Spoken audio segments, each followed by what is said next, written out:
The UPS driver just dropped off your fourth heavy box this week. He's joking about whether you're building a bunker or have a canned obsession. Neighbors watched from their porches as you hauled. Oversized Costco packs inside. For a split second the door stayed up long enough for them to glimpse. They saw a wall of supplies that looks more like a distribution center. You feel secure, but at Victor's logic, we see the truth. You've pinned a neon emergency supply sign to your front door. Right now you're just the eccentric guy with a hoarding hobby. But the moment supply chains snap, observations turn into a mental shopping list. Neighbors are subconsciously cataloging your solar arrays and quiet generator tests. They are also cataloging those stacks of long-term food buckets when store shelves go bare and kids next door start crying from hunger. Guess who becomes the primary target for a community redistribution project? If you want to make it through a systemic collapse, stop looking ready. The ultimate survival strategy isn't having gear. It's making everyone believe you don't. You want to be the person the neighborhood feels sorry for. At Victor's logic, we call this the art of strategic scarcity. Most people prepping for the end focus entirely on the disaster. They completely forget about the human element of survival. They have 2 years of grain but zero operational security. They are essentially high-value loot drops waiting for a crowbar. Never look like you're part of the prepared elite. Appear as though you'd be helpless without a smartphone and delivery app. This deception starts with your home's curb appeal shiny solar panels, and high-tech cameras are status symbols that scream assets.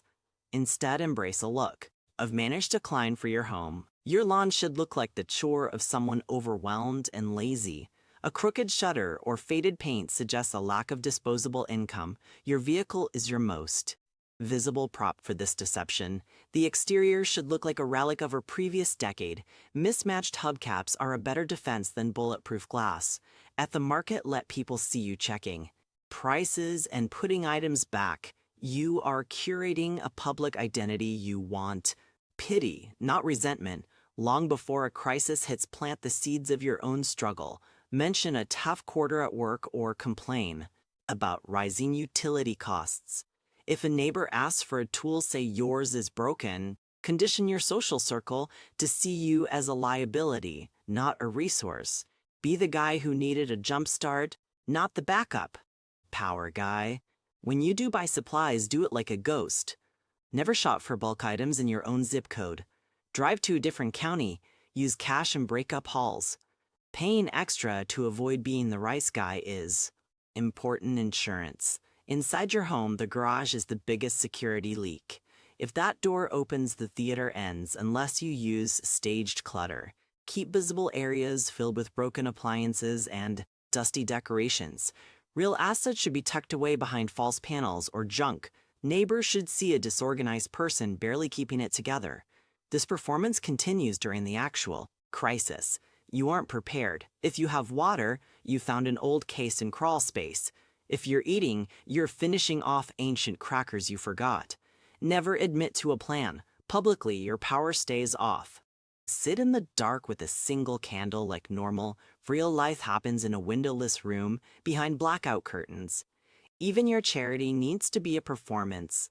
If you give flour, make sure they know it's your last. Let them feel the weight of your sacrifice. If they think you're hungry, they won't come back tomorrow. They won't tell friends that you're a secret warehouse. However, the team at Victor's Logic has to warn you, there is a heavy cost to wearing this mask. When you spend years pretending, the performance eats your soul. Treating every neighbor as a threat sacrifices your community is the thing that actually keeps humans alive. Total isolation might save your peaches, but leaves a vacuum. The tragic irony of the perfect gray man is isolation. They might survive the hunger but perish from the loneliness. Many people spend too much time protecting their pantry. They forget to build a tribe for the long term. The winner isn't always the person with the most supplies. It's the person who has someone watching their back. You have to decide if you're building a fortress or if you are actually just building a prison.